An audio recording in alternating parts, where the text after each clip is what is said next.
Hey everybody on Facebook, Brian from the Disability Digest, Philip Price. We're going to be getting started with our live in a few minutes, talking about what income affects your disability benefits today, live. Be right back with you. Hope you enjoy the show today.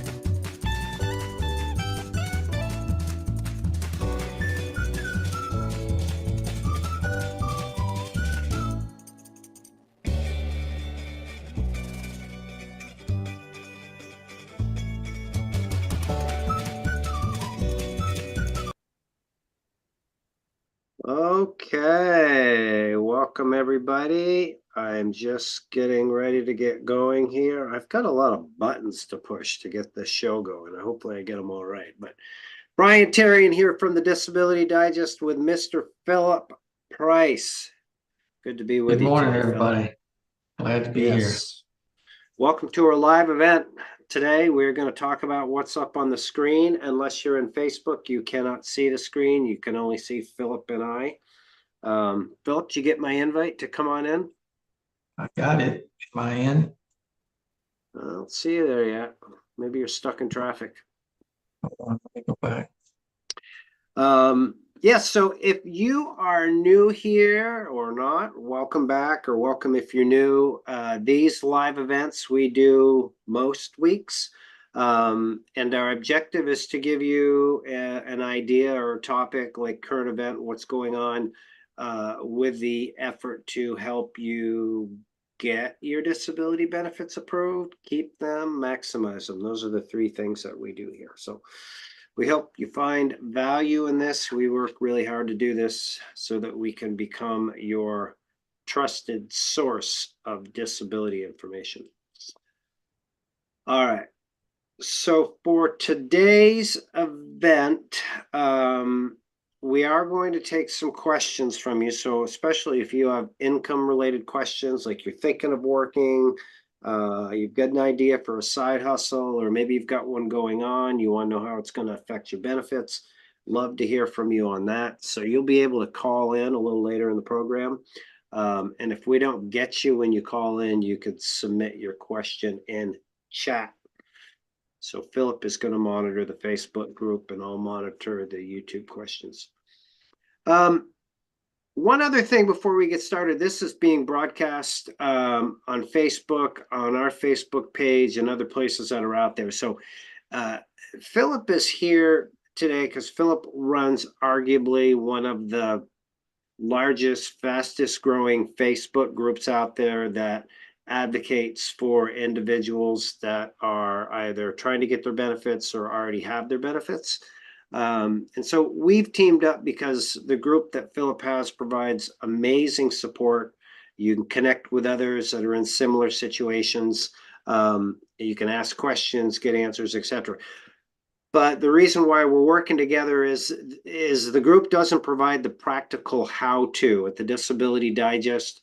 Other than these events for our members, we actually provide you step-by-step directions, like to get approved, once you're approved, how to keep your benefits, how to maximize your benefits. So that's why this is the combination of the two are going on here, right? Did I get that right, Philip? Yes, sir. Okay, good. So. Now, one other thing, if you're on Facebook and you're tired of looking at me and you want to see the presentation today, you did put a link in the group there, Philip, so people can click on it and come join the show. The value in doing that is you'll be able to see the presentation I'm going to go through here with you today that I'm putting up on the screen now. Okay. All right. Hello, Robert, Brenda, Danny, Stephen. Welcome and thanks for joining. Don't mind that. That's my son calling. He can wait for a little while. Okay. What income affects your benefits? Common question that we receive, and this information is going to apply to individuals that are going through the approval process. We'll talk about that and the unique set of circumstances. But then once you're approved for disability benefits, there's a slightly different criteria. of what income is going to affect your disability benefits. So the first thing that I want to cover is what the definition is of SGA, which is substantial gainful activity. And the reason why I'm covering that is it's income that is generated from what Social Security considers SGA that is actually counted.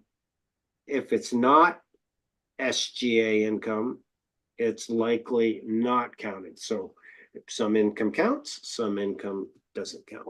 All right. Now, in this link right here, there's the Code of Federal Regulations that is up on the screen. And if you're out on the web, you can do a search, or I'll put this in the chat on YouTube. This is the Code of Federal Regulations that will help you understand what is considered gainful activity. And it reads here, substantial work or activity that involves doing significant physical or mental activities. Your work may be substantial even if done part-time, or even if you're getting paid less, right? So here's my kind of breakdown, simplification of this. If you're working exchanging time for money, like you're getting paid $20 an hour, which Dunkin' Donuts is paying $20 an hour here in Vermont now, or something close to that. You go there and you work 10 hours, you get $200. That is SGA money, because you're actually putting the time in to get money out, right? So that type of income is going to count towards your allowed amount. If you're self-employed, doing things on your own, maybe you have a side hustle, or you're doing some consulting, or you're doing teaching, that will also be like SGA related income. Okay, so that's the difference. We're going to talk about other types of income in a few minutes, but keep in mind, if you're working and exchanging time for money, that's SGA, that income counts. All right, going to briefly touch on what are the limits that you can make.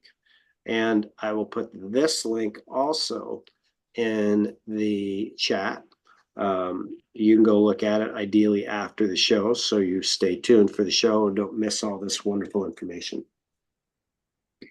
Now, this is where it gets confusing, I would say, is because the amount of money that somebody can make when they're going through the approval process applying is different than the amount that somebody can make when they're approved. So on this page here, I'm going to scroll down and I'm going to go through how much you can make when you're applying for disability.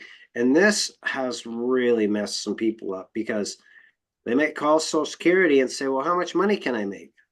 And they're given the amount of money that they can make based on the figure if they're applying, but they don't communicate that. They just ask them how much money they can make.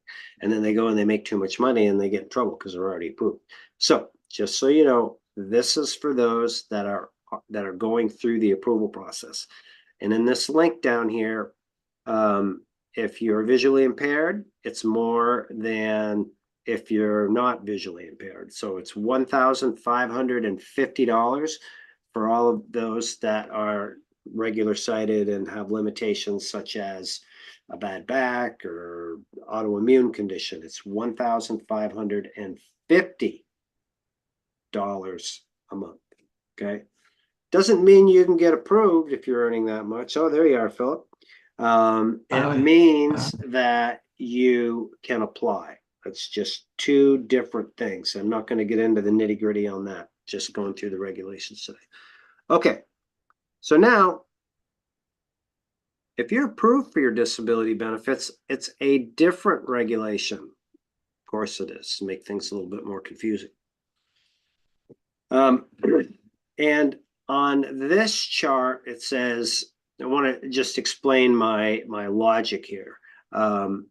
if you earn below an allowed amount, that is $1,110 a month, then you do not trigger what's called a trial work month, which a trial work month is any month technically that you are over the $1,110 a month.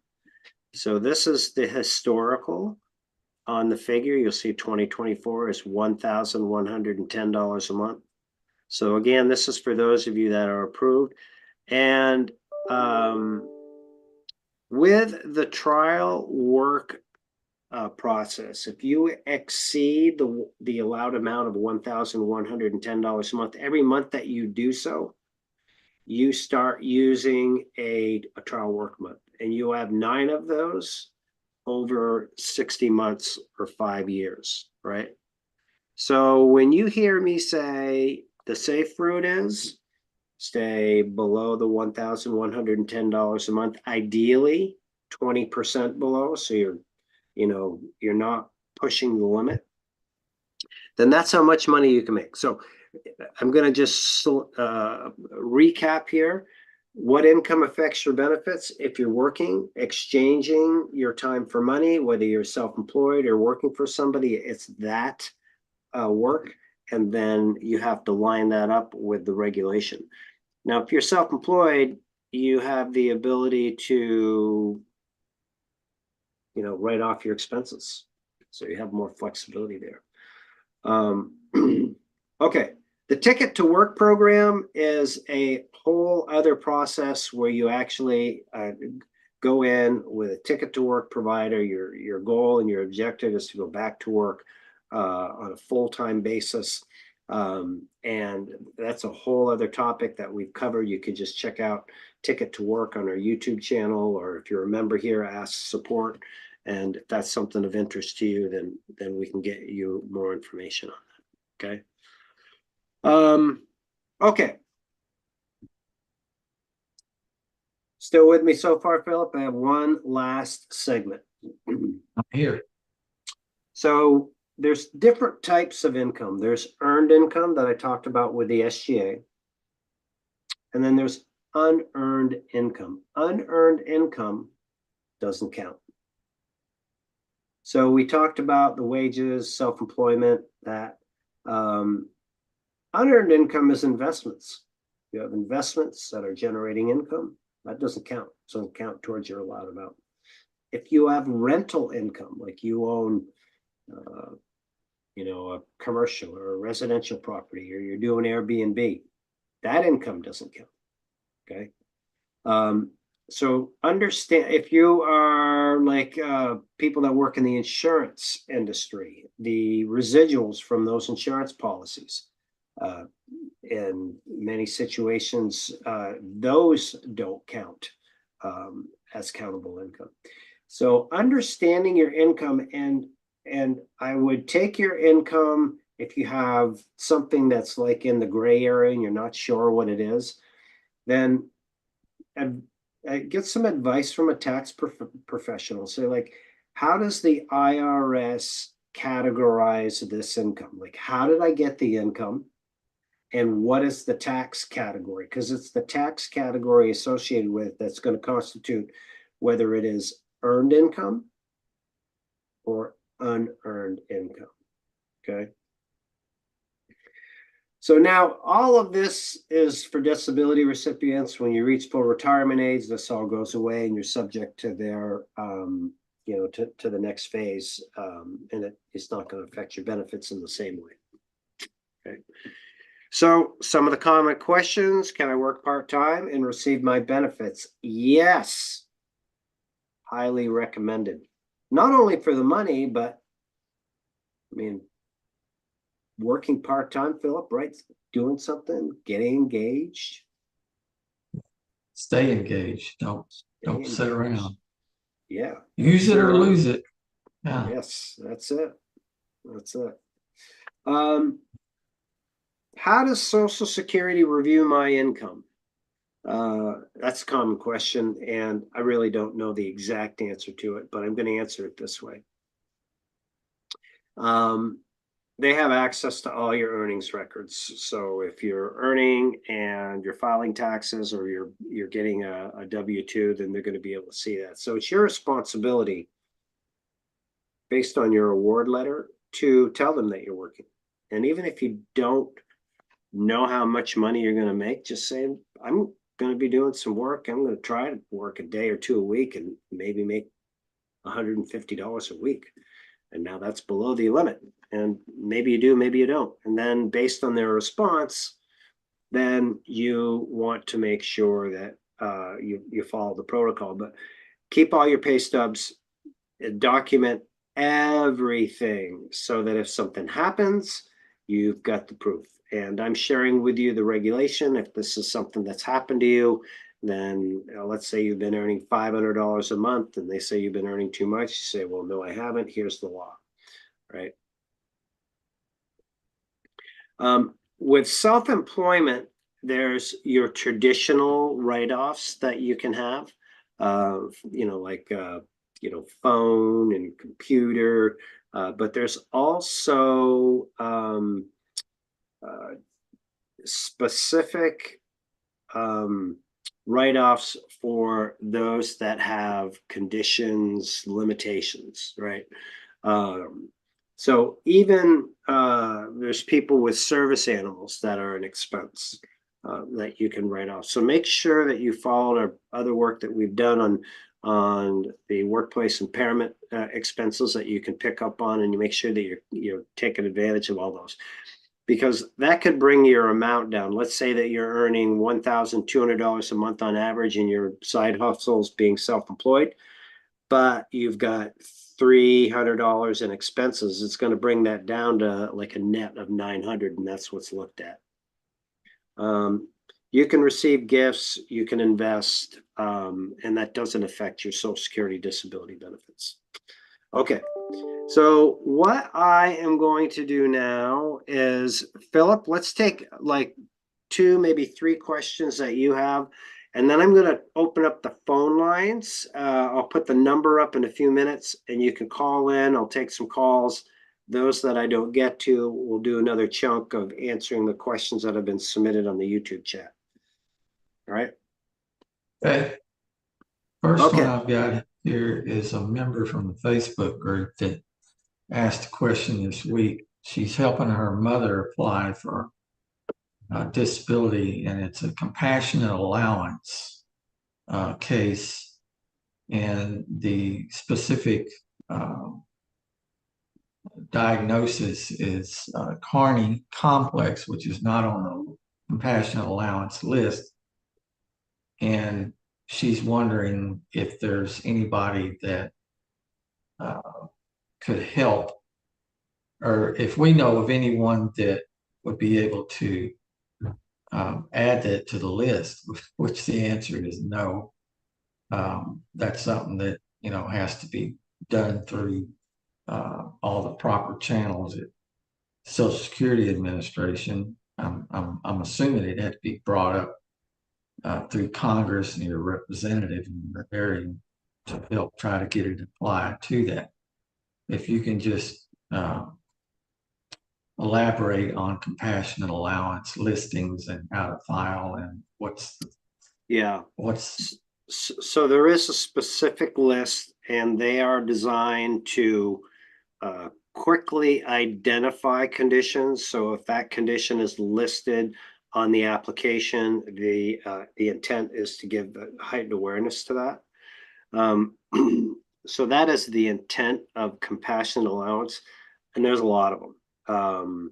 And I don't want to be pessimistic on this, but if you can have a condition that's a compassionate allowance, but it might not have the severity to to trigger an approval.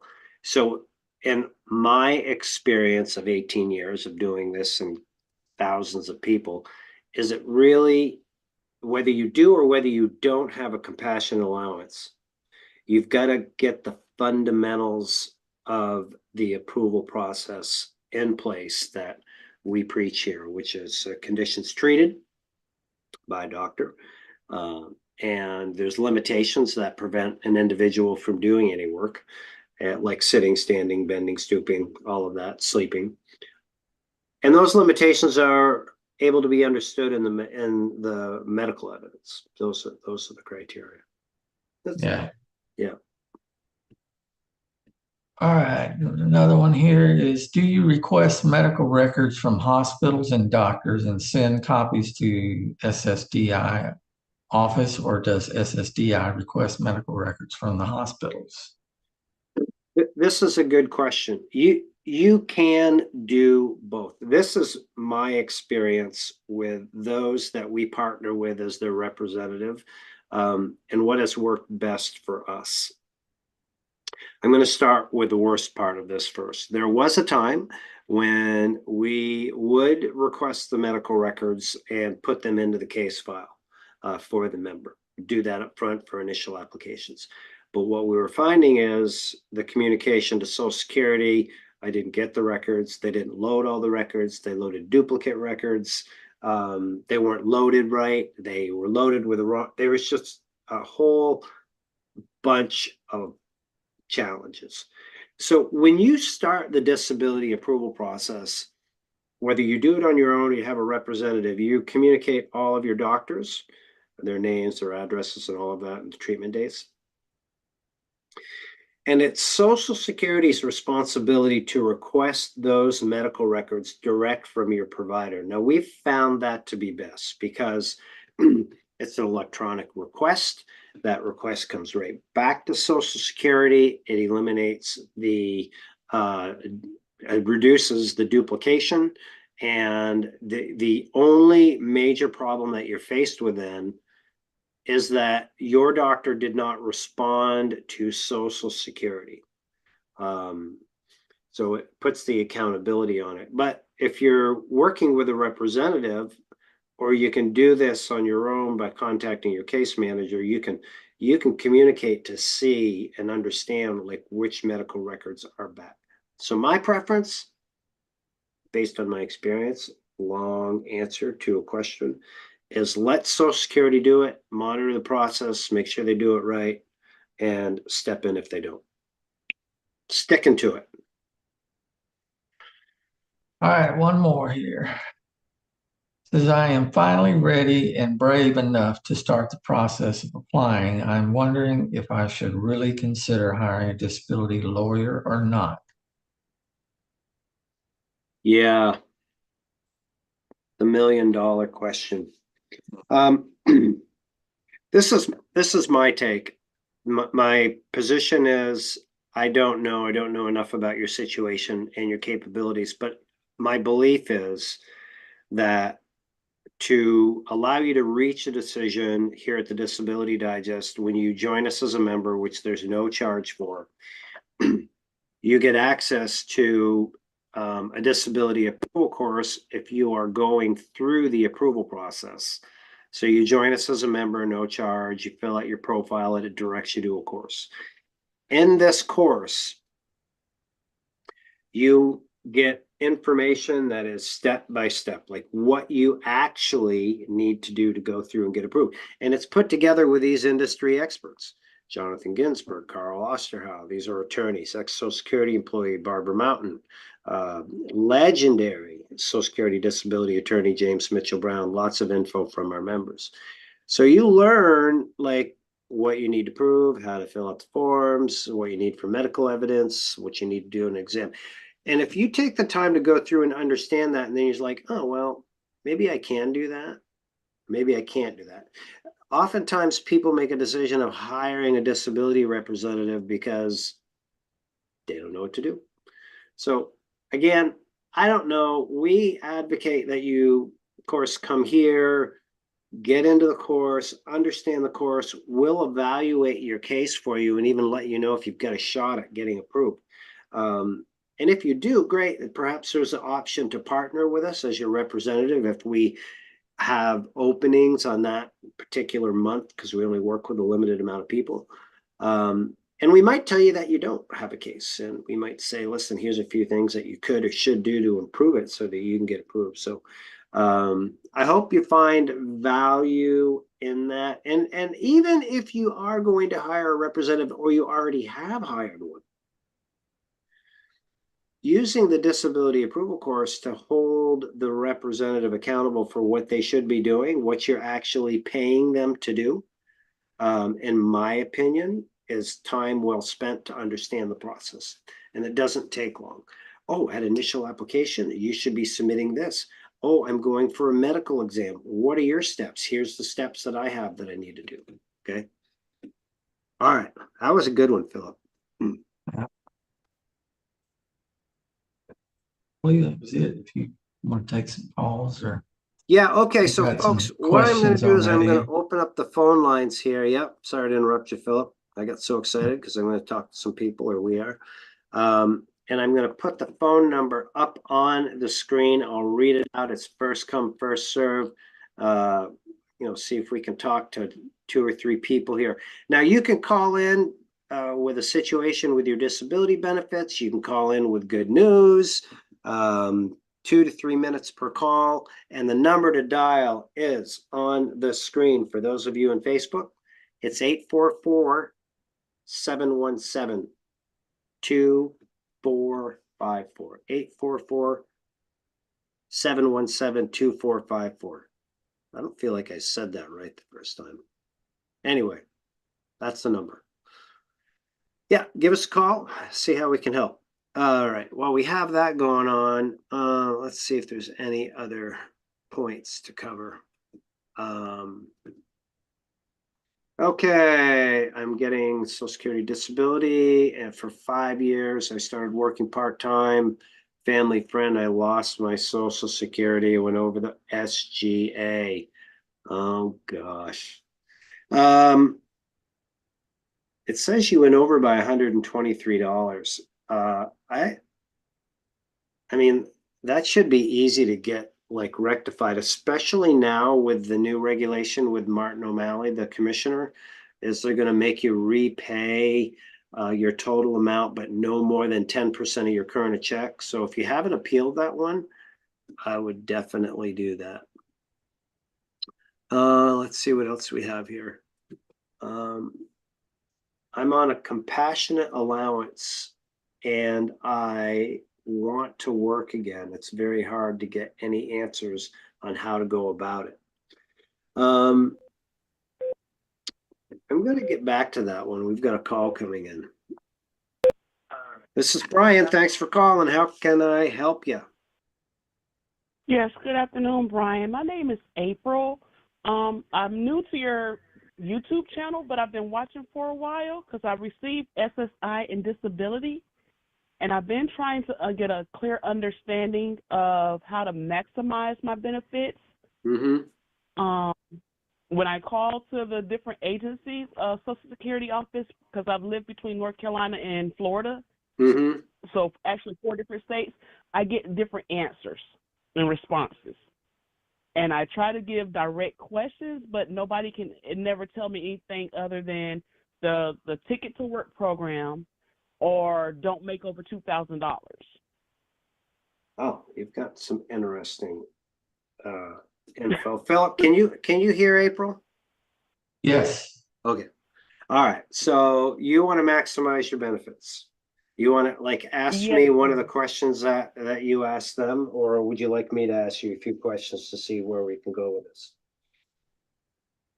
I'm going to follow your lead, so I'll let you ask the questions, sir. All right. So when you say maximize your benefits, are you looking to see if you're entitled to any extra benefits, like your current benefit structure, or are you also looking to do like some work? I would say both because this was something I recently found out about from your YouTube channel, and I just I'm sorry, I'm tongue-tied, having to do more research to learn what that means. Okay. Um, so the first thing is with your benefits, are you approved and on Medicare? Yes, sir, I am. Okay. And this is optional. You have to answer it because this call's public. But is your check above or below $1,500? I'm well below. You want, I don't mind. I put it in the chat already. I'm at 963 okay, a 963. month. And are you paying for your Yes, sir. Medicare Part B premium? Now that I'm not certain of. I don't pay anything out of pocket as of recently. Okay, so I guess the 900 and something check amount that you have is, do you know if there is $174.10 taken out for your Medicare Part B premium? No, sir, I do not know. Okay. Would I have to go on the Social Security website for that information? You look at your pay stub. My hunch is it shouldn't be, but it's just something that you want to confirm. So that would be step number one. Step number two is with your level of check, I expect that you have access to plans that they consider to be like dual eligible plans for people that are eligible for Medicare and Medicaid. And now those plans oftentimes, April, have what's called a flex benefit with them. Okay. And the flex benefit is like money, like $300, $400 a month that you can use to pay utilities, to pay your rent, pay for anything.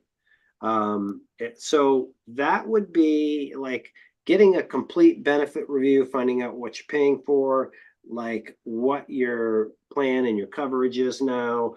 If there's a flex benefit, that's low-lying money that like you can like take advantage of now if it's out there. Um, so Okay. so what for that, what I would do is join us as a member at the Disability Digest, complete your profile. You can even put in the comments that you referenced this live conversation. Yes, sir. And so that would be step one. Step two regarding work. Like, do you do anything like volunteering or anything now? No, sir. I stay to myself due to anxiety and other issues, but I wanted to do something to earn some kind of income, whether it was work from home or self-employment. Right, which there's a lot of opportunity to do that. Is there anything that you would like to do, like anything that lights you up that you're excited about, or hobbies, or I love arts and crafts. I love putting furniture together. really? Yes. Yes, sir. I love doing things with my hands or even walking with dogs. Oh, So, there's a lot of possibilities. So you could do a dog walking service, oh, okay. right? Um, I don't know about the furniture part. Well, Philip used to be a carpenter. Yeah, Philip, do you have any yeah. suggestions? She could go to work in my cabinet shop. There you go. Philip has some work for you down in Austin, Texas. Be a tough daily Well, we can commute. ship it in the mail to North Carolina. A little hot in Texas right I've lived in Fort Hood when I was a little girl, and now. Oh yeah, yeah, so, yeah. whew, Yeah, heat. yeah. Um, Yes, sir. So, I would, sit down and like the dog walking thing, think about other things that you like to do, like the furniture piece and how that might work. And um, you know, I hope you learned from today's event that you definitely can work and make some money, and not just from the financial piece, but just from the well-being of being engaged and contributing. And I'm sure those dogs would love to have April walk them. yes, sir. Yes, sir. And my biggest concern has always been it's not that I didn't want to get back in the workforce because I've attempted and I've always been penalized to the point where it seemed excessive and cost me on the back end side, even though I was reporting it. And it was like, this is what I made during that time, but now that y'all want to come and pull the funds that I earned already, it's hurting me even more. So I don't know which way to go. And my main thing is always to be able to keep my insurance at least. Right. I think the key thing is if you join us as a member and request a benefit review and go through it, and we'll find out exactly what you're on, and if earning money would remove some of your, if you're just, if it's Social Security, then it's not going to have any impact on your benefits. But if you're also eligible for like other programs based on your income level, then it might impact, then we can figure that out.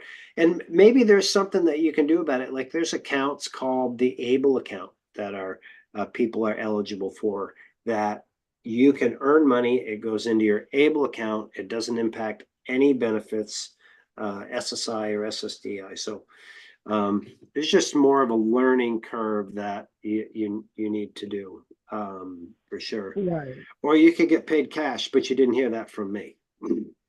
Yeah. Yes, sir. Yes, sir. So I know to definitely join the group so I can learn more, and that'll help me a whole lot. Yeah. Well, listen, well, thank you for tuning in, and just the disabilitydigest.com. Again, reference our conversation. Somebody will note that.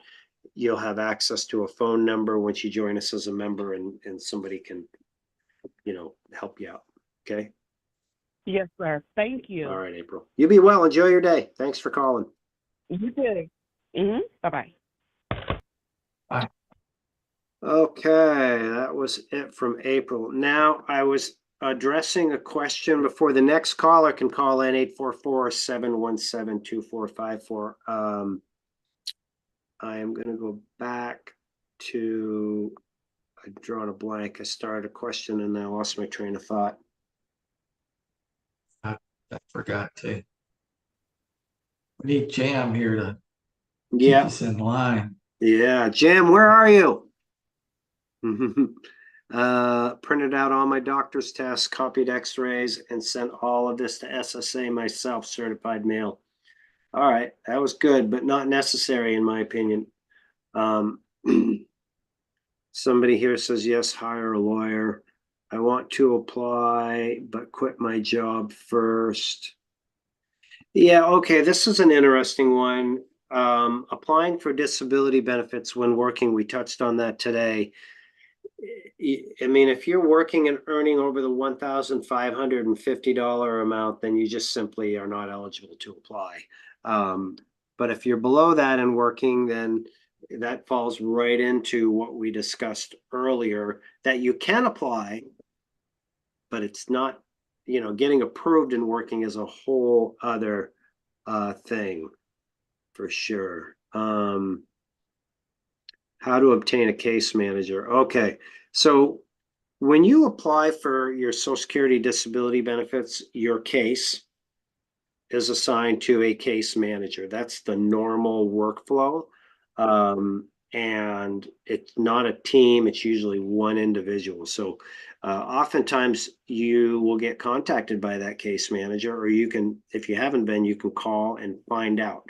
And it might change. That workflow might go from Sally to Susie. So, okay, we have a call here I'll take. This is Brian. Thank you for calling. Who am I speaking with? Arthur. How you doing, Arthur? I've been better. Yeah. Listen, I have a question.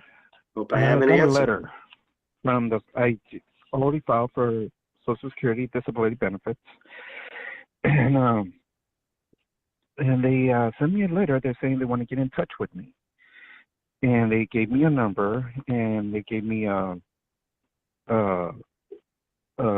extension to call, but I've been trying for 2 weeks. I've never got in touch with anyone. I mean, I have left voicemails on there, and they said they've been trying to call me, and they said that I have a block. It's like, I don't have blocks on my phone. Is it better just to go to the Social Security office and just ask them there? Because I can't seem to get in touch with this person. Right. Yeah, there's a couple things. This is good that you brought this up. This will actually help other people. First of all, you might not have any blocks on your phone, but I would contact, you're using a cell phone? Okay. I would contact your cell phone provider and tell them about the number that is calling them. I've known people out there that have had their benefits denied because people have had blocks on their phones and they say the same thing. I don't have any blocks on my phone. Or the voicemail is full and the whole communication thing, because if they don't get the information they're looking for in time. So that's one. The other way that you could do this is you could communicate in writing. And just respond back, say, listen, I've been called at this time and this time, and I've called you back and I've left voicemail messages, but I haven't received anything. So you have a paper trail. And yes, you could go into the office, but the chances of you getting to that person that is likely your case manager that's there that day at that time and available, I don't, the probability is. I tried going one time. It was packed. Yeah. So packed. Yeah. And I could see when they say that it's understaffed, but you could see it when you go inside of an office. It is understaffed big time. Where are you? In Houston, Texas. Houston, Texas. Okay. And what day did you go there? What time of day? Noon, Monday. Noon on Monday. Okay. So one of the things that I would encourage you to do is, and anybody out there that's thinking about going to a Social Security office, is understand that typically earlier in the week is the busier time. And like I'm on the screen right now, I just typed in Social Security office, and then I'm going to scroll down and it will show you like the popular times that people go. So earlier in the week on Monday, probably the busiest time. If you go later in the week or get there early later in the week, then you may find to be a little different. But do a little research in advance just to look at what their busy times are, so you're not subject to waiting in line. But even doing that, the odds of me actually finding this individual probably be second to none. I don't know. I mean, it sounds like if it's in Houston, it's a big office, and is that person busy? Can they, right? But Yeah. what you could do is you could deliver your written message to them and ask for a delivery receipt. So you don't like totally waste your time. Okay. Okay. Sounds like a plan. I'll start doing that because they only giving me until June 28th to get all this. Apparently they want a W-2 tax return and 1040. So I'm trying to get this information to them, but I just don't know where. I mean. So do you have that information? Yeah, I have it. Perfect. Make a copy, bring it with you, and say this is what they're requested. Maybe that'll make it go away. I hope so. Well, I'll see what happens. Thank you so much. I appreciate everything you do. You're very welcome, Arthur. All right. You be well. Thanks. Bye.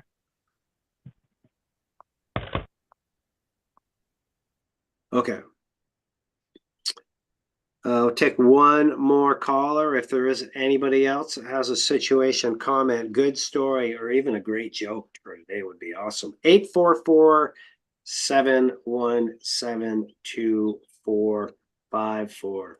And while we're getting ready to wrap up here, there's one thing I want to give a shout out to everybody. We've been doing these live events for I don't know how long, Philip, but Wednesdays typically at 12:15.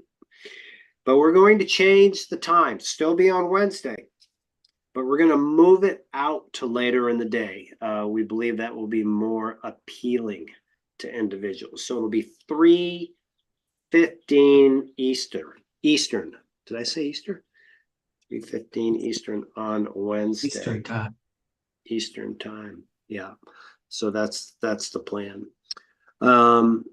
Good. Well, listen, we are going to wrap up here today. I put the links in the chat. I want to thank on YouTube. There's 400 of you out there watching the show. It is an honor to do this work, and I hope that you found value in the information about what income affects your benefits. And also, I don't know how many are on YouTube or on Facebook. I don't know if you can tell that, but shout out everybody on Facebook as well. Shout out. Good. Yeah. Good. Philip Price, appreciate your assistance today. Thank you for coming along for the ride. Yes, sir. Glad to be here. See y'all next week at 3:15. 3:15 Eastern. Make it a great day, everybody.